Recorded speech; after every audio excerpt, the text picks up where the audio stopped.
Hello friends, welcome back to our channel एक्स कॉटरी। मैं हूं आपका फ्रेंड एडवोकेट कैलाश और आज हम डिस्कस करने वाले हैं इनकम टैक्स एक्ट के अंदर एक फॉर्म जो कि हमें बार बार देखने के लिए मिल रहा है, फॉर्म 10 IEA। इस फॉर्म को लेकर के मैं आज क्यों डिस्कशन कर रहा हूं, इसके लिए मैं आपको बता दूं, जो मेरे पास बहुत सारे ऐसे कमेंट्स आए हैं जिसमें कि इस फॉर्म के बारे में पूछा गया है, जो आखिर ये फॉर्म कब फाइल करने की जरूरत है, और साथ ही ये भी पूछा जा रहा है कि किसके लिए ये मैंडेटरी है। तो आज इस वीडियो के अंदर हम ये सारी बातें समझेंगे, जो आखिर ये फॉर्म 10 IEA जो है इनकम टैक्स का, ये क्यों जरूरी है। क्योंकि इस बार हमें हर बार की तरह हम सिंपल जब रिटर्न फाइल करते थे तो हमें एक फॉर्म फाइल करना होता था, जो कि ITR 1 2 3 4 5 6 इसके अकॉर्डिंग हमें देखने के लिए मिलता था। लेकिन इस बार कुछ नया हो रहा है, इस बार हमें कहीं कहीं फॉर्म 10 IEA फाइल करना है, जो कि कुछ लोगों के लिए मैंडेटरी है। तो हम आज इस बात को समझ लेते हैं जो आखिर ये किसके लिए मैंडेटरी है, कैसे फाइल होगा, क्या डिटेल जाएगा, ये सारी बातें आज हम इस वीडियो के अंदर डिस्कस करने वाले हैं। तो आइए समझते हैं जो आखिर इनकम टैक्स रिटर्न के अलावा ये फाइल करना किसके लिए जरूरी है। देखिए, ये फॉर्म कहां से आया इसके बारे में थोड़ा सा हम डिस्कस कर लेते हैं। पहले तो ये ओल्ड टैक्स रिजिम और न्यू टैक्स रिजिम, देखिए ये जो कॉन्सेप्ट है आपका, ये स्टार्ट हुआ आपका कब से, जब से यूनियन बजट 2020 आया। और यूनियन बजट 2020 के आने के बाद एक सेक्शन इंट्रोड्यूस किया गया, सेक्शन 115 BAC। और इस सेक्शन के आने के बाद ही एक नया कॉन्सेप्ट आया, old tax regime and new tax regime. क्यों? क्योंकि पहले जब था वो स्लैब रेट, एक सिंगल स्लैब रेट आया करता था बजट के अंदर, और उसी स्लैब रेट के अकॉर्डिंग जो है सारे इंडिविजुअल HUF जो भी पर्सन है वो अपना ITR फाइल किया करते थे। लेकिन जब ये यूनियन बजट 2020 आया, उसके बाद ये सेक्शन इंट्रोड्यूस किया गया, और इसके बाद ही एक नया कॉन्सेप्ट आता है, new tax regime and old tax regime. अब ओल्ड टैक्स रिजिम क्या है?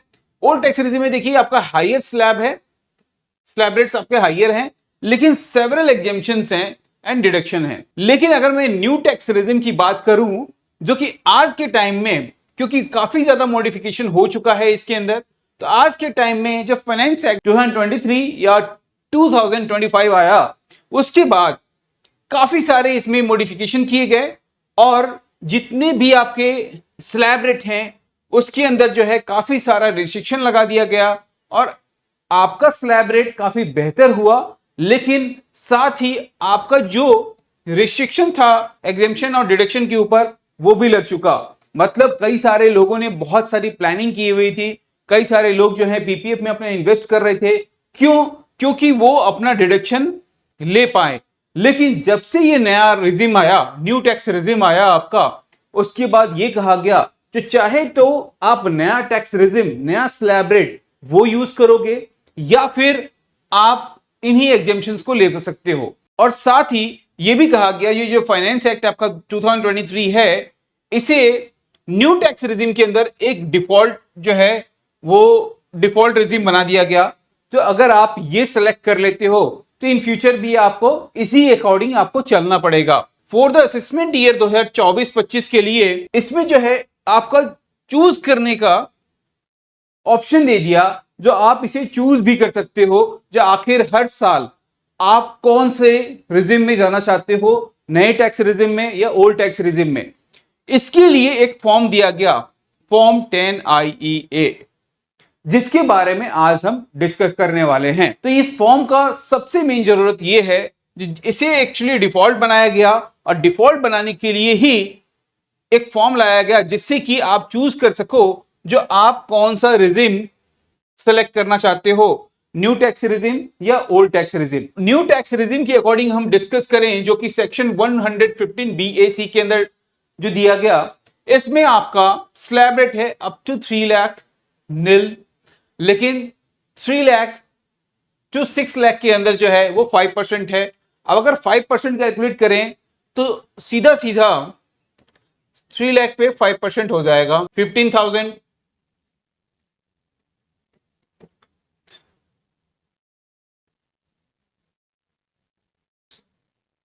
15,000 हो गया, ठीक है। उसके बाद आपका 6 लाख टू 9 लाख, मतलब फिर से 3 लाख का गैप दे दिया गया, और इस गैप में आपका 10%, मतलब 30,000। फिर आपका 9 लाख से 12 लाख तक दिया गया ये ब्रैकेट, ये भी 3 लाख का ब्रैकेट था। आपने अगर पहले देखा होगा, पहले अगर स्लैब रेट आपने देखा होगा कभी, तो उसमें आपको 2.5 लाख का जो है वो ब्रैकेट देखने के लिए मिल रहा था। इस बार जब ये न्यू टैक्स रिजिम आया एज पर सेक्शन 115 बीएसी, उसके अकॉर्डिंग हमें क्या देखने के लिए मिल रहा है, 3 लाख का ब्रैकेट देखने के लिए मिल रहा है। 15%, ये हो गया आपका 45,000। ठीक है, मतलब 12 लाख तक के इनकम में आपका जो कैलकुलेट हो रहा है वो क्या हो रहा है, 90,000 का टैक्स। ये स्लैब रेट आपका दिया गया, ये आपका स्लैब रेट बन चुका है। तो हमें ये देखने के लिए मिला जो 12 लाख तक के इनकम पे हमारा 90,000 का टैक्स ऐसे कैलकुलेट हो रहा है। इसमें काफी सारे डिफरेंसेस हैं, क्योंकि पहले की जो स्लैब रेट है उसके अकॉर्डिंग अगर देखें, तो अगर मैं स्लैब रेट में ही देखूं तो कम से कम अप्रॉक्स 45 टू 70,000 का जो है आपका वो डिफरेंस है स्लैब रेट के टैक्स कैलकुलेशन के अंदर। तो देखिए इसमें स्टैंडर्ड डिडक्शन है आपका, जिसमें कि 50,000 का जो है आपका स्टैंडर्ड डिडक्शन दिया गया है जो सैलरीड इंडिविजुअल एंड पेंशनर के लिए, इसे नहीं हटाया गया है। अगर आप न्यू टैक्स रिजिम भी सेलेक्ट करते हो उस कंडीशन में भी आप स्टैंडर्ड डिडक्शन ले सकते हो। साथ ही अगर कोई फैमिली पेंशनर है तो डिडक्शन अप टू 15,000 का ले सकते हैं। साथ ही रिबेट जो है आपका सेक्शन 87A के अंदर दिया गया है। ये रिबेट आपका कहां मिलता है, टोटल इनकम के ऊपर। अगर आपका इनकम 7 लाख रुपए तक का है, 7 लाख रुपीस तक का है, तो उसके ऊपर आपका नो टैक्स लायबिलिटी।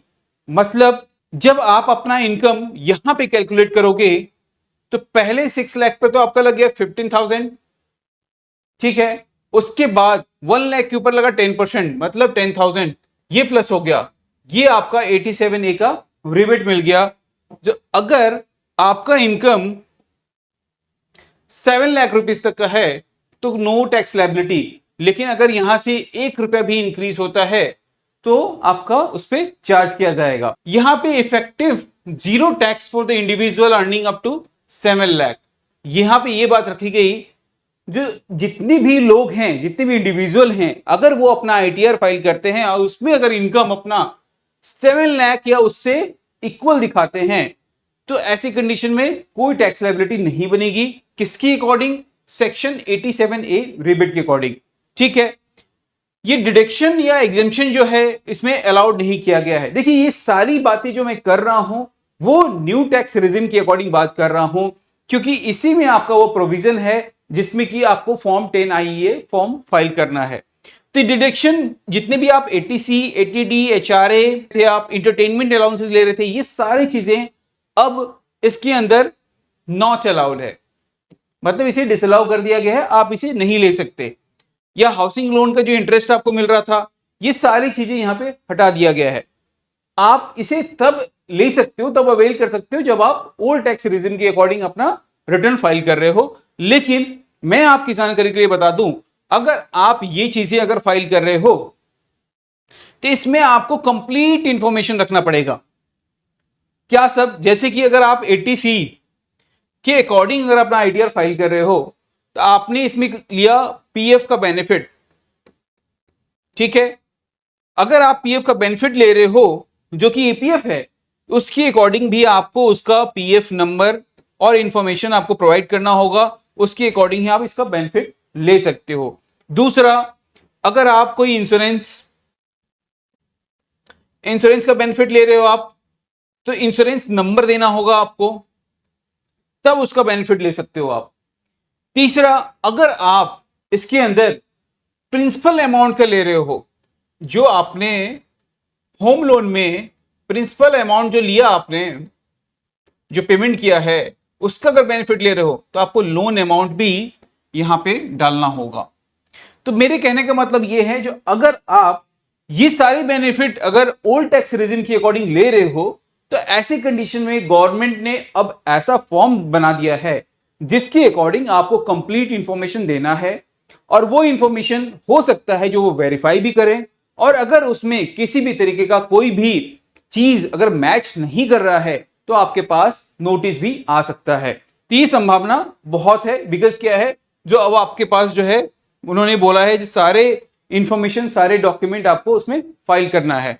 यहां तक कि जब आप सेक्शन 24B के अकॉर्डिंग जब आप हाउसिंग लोन इंटरेस्ट का बेनिफिट ले रहे थे, जो कि अप टू 2 लाख तक आप एग्जेम्पशन ले सकते थे, ऐसे कंडीशन में भी आपको ये सारे डिटेल फाइल करने हैं, जब आपने ये लोन कहां से लिया, कब लिया और कब तक का ये पीरियड है, लास्ट 31 मार्च तक इसका फाइनल अमाउंट क्या बचा हुआ है, ये सारे डिटेल इंफॉर्मेशन आपको इसके अकॉर्डिंग देना होगा। तो आप इस बात का जरूर ध्यान रखें। तो ये तो हो गया आपका जो न्यू टैक्स रिजिम के अकॉर्डिंग इसे अलाउ नहीं किया गया है, और ओल्ड टैक्स रिजिम में आप क्या इंफॉर्मेशन दोगे ये बात होगी यहां पे। अब आगे जो डिडक्शन क्या अलाउड है, अगर आप न्यू टैक्स रिजिम के अकॉर्डिंग फाइल करते हो तो ऐसे में एम्प्लॉयर कंट्रीब्यूशन जो है एनपीएस के अंदर वो अलाउड किया गया है। साथ ही आपका स्टैंडर्ड डिडक्शन जो है, जो कि मैंने यहां मेंशन किया रखा है, ये भी अलाउड है। अब हमने ये पूरा बैकग्राउंड हमने समझ लिया, जो आखिर न्यू टैक्स रिजिम क्या था, क्या पर्पस रहा इस फॉर्म को लाने का। अब इस फॉर्म के बारे में समझ लेते हैं, जो आखिर ये फॉर्म जिसके बारे में हमने इतना बड़ा कॉन्सेप्ट समझा, वो फॉर्म है क्या। देखिए ये जो है आपका फॉर्म, वो है आपका चूजिंग द टैक्स रिजिम। किसी भी रिजिम को सेलेक्ट करने के लिए इस फॉर्म को आपको फाइल करना होगा। अब जो ऑप्ट आउट या ऑप्ट इन, क्या आप old tax new tax regime को ऑप्ट आउट कर रहे हो या ऑप्ट इन कर रहे हो, ये कंफर्म करने के लिए ही इस फॉर्म को फाइल करना है। As per the section 115 BAC, taxpayer need to file form 10 IEA with the income tax department। Income tax department के अंदर आपको ये फॉर्म फाइल करना है। अब ये फॉर्म जो है आपका कहां आएगा, तो जब आप ITR अपना फाइल करोगे, वहां पे ऑप्शन है सिलेक्शन का, जो आप इस फॉर्म को फाइल करना चाहते हो क्या, और उसी ऑप्शन के अकॉर्डिंग आपको जाकर के जहां की फॉर्म की फाइलिंग होती है वहां पे आपको फॉर्म फाइल करना है। मैं किसी वीडियो के अंदर आपको यह भी समझाऊंगा कि आखिर फॉर्म 10 IEA फॉर्म कैसे फाइल करना है और क्या इंफॉर्मेशन है। क्या इंफॉर्मेशन है वो तो मैं आपसे शेयर कर रहा हूं आज, लेकिन कैसे फाइल करना है ये भी मैं आपको सेपरेट वीडियो के अकॉर्डिंग इसे शेयर करूंगा। अब देखिए, who need to file form 10 IEA, individual and HUF with business and professional income. अगर किसी इंडिविजुअल या HUF का अगर बिजनेस प्रोफेशन का इनकम है, मतलब अगर सैलरीड इनकम नहीं है तो उनके लिए एप्लीकेबल नहीं है, लेकिन अगर वो बिजनेस प्रोफेशन का इनकम है उनका, तो उनके लिए क्या है, mandatory to file form 10 IEA if they want to opt for the new regime. अगर वो न्यू रिजिम सेलेक्ट करते हैं तो ऐसी कंडीशन में उनके लिए ये मैंडेटरी हो जाता है जब वो इस फॉर्म को फाइल करें। Once the opted out they cannot re-enter unless the business and profession cases। अब अगर उन्होंने एक बार सेलेक्ट कर लिया तो ऐसी कंडीशन में वो फिर जो सेपरेट हमें एक बैकग्राउंड मिला करता था आपका सेक्शन 44 AD के अकॉर्डिंग, उसके अकॉर्डिंग आप यहां पे फाइल नहीं कर पाओगे। तो ये आपका इंफॉर्मेशन था, जो वो पर्सन जो इंडिविजुअल या HUF हैं जिनका बिजनेस एंड प्रोफेशन का इनकम है उनके लिए ये मैंडेटरी है। वो जो सैलरीड पर्सन है उनके लिए ये एप्लीकेबल नहीं है, क्योंकि कई सारे लोगों में इस तरह का कंफ्यूजन भी है जो क्या ये फॉर्म सैलरीड पर्सन के लिए भी है, अगर वो न्यू टैक्स या ओल्ड टैक्स रिजिम को सेलेक्ट कर रहे हैं उस कंडीशन में, तो उनके लिए नहीं है। ये सिर्फ उनके लिए है जो कि बिजनेस प्रोफेशन के लिए है। अब सैलरीड और नॉन बिजनेस टैक्स पेयर, इस पे भी हम बात कर लेते हैं। देखिए मैंने इसमें बोला जो मैंडेटरी वाली वर्ड, अब यहां पे क्या है, जो सैलरीड पर्सन है can switch between the regime every year. इसमें ये एक बार अगर सेलेक्ट कर लिया तो ये बार बार चेंज नहीं कर सकते, लेकिन अगर सैलरीड इंप्लॉय हैं, अगर वो सेलेक्ट करना चाहते हैं तो वो एवरी ईयर अपना सेलेक्ट कर सकते हैं इसके अकॉर्डिंग, जो हमें कौन सा ओल्ड टैक्स रिजिम में रहना है, हमें न्यू टैक्स रिजिम में रहना है, इसके अकॉर्डिंग वो सेलेक्ट कर सकते हैं। लेकिन वो क्या करेंगे, must intimate choice in form 10 IE। अगर वो चेंज करते हैं तो उन्हें फॉर्म 10 IE फाइल करना होगा और उसके अकॉर्डिंग अपना चॉइस देना होगा जहां मैं कौन सा फाइल कर रहा हूं। देखिए ये फिर सैलरीड एम्प्लॉय के लिए कब रिक्वायर्ड हो जाएगा, जब मान लेते हैं जो इस साल हमने तो ओल्ड टैक्स रिजिम के अकॉर्डिंग फाइल किया, अब नेक्स्ट ईयर हमें न्यू टैक्स रिजिम के अकॉर्डिंग फाइल करना है, तो ऐसी कंडीशन में हमें ये फाइल करना होगा। लेकिन ये सारी बातें जो है वो नेक्स्ट ईयर के लिए हो सकता है थोड़ा चेंज हो जाए, क्योंकि अब हमने अभी रिसेंटली देखा है जो न्यू इनकम टैक्स बिल जो कि इंट्रोड्यूस किया गया और पास हो चुका है, जो कि 1 अप्रैल 2026 से हो सकता है जो हमारे ऊपर एप्लीकेबल हो, तो उसके अकॉर्डिंग हमें देखना होगा जो आखिर उसका कैलकुलेशन कैसे चलेगा। लेकिन अभी हाल फिलहाल में ये जो इंफॉर्मेशन है वो आपका नेक्स्ट ईयर के लिए होगा। क्यों? क्योंकि ये जो सारे आप इनकम जनरेट कर रहे हो इसका रिटर्न आपका नेक्स्ट ईयर में फाइल किया जाएगा। लेकिन जो 1 अप्रैल 2026 से जो चीजें एप्लीकेबल हो रहा है उसके अकॉर्डिंग हमें देखना होगा जो वो टैक्स कैसे चलेगा, उसका भी इंफॉर्मेशन मैं आपको टाइम टू टाइम इस वीडियो के थ्रू मैं आपको बताते रहूंगा। अब यहां पे है जो ये जो फॉर्म है जहां पे हमने चूज कर लिया जो हमें कौन सा रिजिम सेलेक्ट करना है, तो कब फाइल करना है, must be file before filing income tax return under the section 139 subsection 1। ITR से पहले हमें फाइल करना है, तो ये भी हमें ध्यान रखना है। इलेक्ट्रॉनिक मोड में इस फॉर्म को फाइल कर सकते हो। इसको कैसे फाइल करोगे मैं थोड़ा आपको कॉन्सेप्ट बता दूं। आप जैसे जनरली ऑनलाइन लॉगिन करते हो, आप लॉगिन करना अपना आईडी पासवर्ड से, उसके बाद आप जब फाइलिंग फॉर्म करते हो वहीं पे फॉर्म्स के फाइलिंग का आपका सिलेक्शन आएगा। उस फॉर्म्स के अंदर जो है आपको 10 IEA फॉर्म आएगा, उसे आप सेलेक्ट करते जाना, साथ ही जो भी ऑप्शन है उसमें वो भी आप फिलअप करते जाना। बहुत सारे इंफॉर्मेशन नहीं है, क्या कंटेंट होंगे इसमें, आपका नाम, PAN number, assessment year, whether taxpayer has income from business and profession ये पूछा जाएगा, या सैलरीड है वो भी आप, साथ ही आप चॉइस क्या देना चाहते हो ये देना होगा, और डिक्लेरेशन और साथ ही वेरिफिकेशन। ये कुछ कॉन्सेप्ट हैं जिसके अकॉर्डिंग आपको ये इंफॉर्मेशन दे करके आपको ये फॉर्म फाइल करना है। तो बहुत ही बड़ा कोई कॉन्सेप्चुअल चीज नहीं है, सिर्फ इसमें इसको मैंडेटरी बनाया गया है। लेकिन हमें यह भी ध्यान रखना है जो अगर आप ये जो है कॉन्सेप्ट अगर आप चेंज कर रहे हो, अगर आप न्यू टैक्स से ओल्ड टैक्स या ओल्ड टैक्स से न्यू टैक्स में जा रहे हो, तो ऐसी कंडीशन में आपको यहां पे ऑप्शन चूज करने के लिए यहां पे दिया गया है फॉर्म, और इसे फाइल कर सकते हो आप एज पर सेक्शन 115 BAC के अकॉर्डिंग। क्या फॉर्म? Section 10 IEA। तो ये रहा कंप्लीट इंफॉर्मेशन जो कि फॉर्म 10 IEA से रिलेटेड था। अगर आप मुझे कमेंट करोगे, अगर 10 लोगों का कमेंट आता है मेरे पास जी ये फॉर्म फाइल कैसे करना है वो मुझे बताइए, तो मैं ऐसे कंडीशन में ये वीडियो आपको बना करके दूंगा जिसमें कि मैं आपको ये बताऊंगा तो आखिर ये फॉर्म 10 IEA कैसे फाइल करना है। तो अगर 10 लोगों का कमेंट आता है मेरे पास इससे रिलेटेड तो मैं जरूर बताऊंगा। तो ये रहा कंप्लीट इंफॉर्मेशन 10 IEA से रिलेटेड और सेक्शन 115 BAC जो न्यू टैक्स रिजिम के अकॉर्डिंग लाया गया उसके लिए। तो ये कंप्लीट इंफॉर्मेशन था। बाकी आपको ये इंफॉर्मेशन कैसा लगा, वीडियो पसंद आए वीडियो को लाइक करें, चैनल को सब्सक्राइब कर ले ताकि इस तरह की इंफॉर्मेशन आप तक सबसे पहले पहुंच पाए। Thank you so much.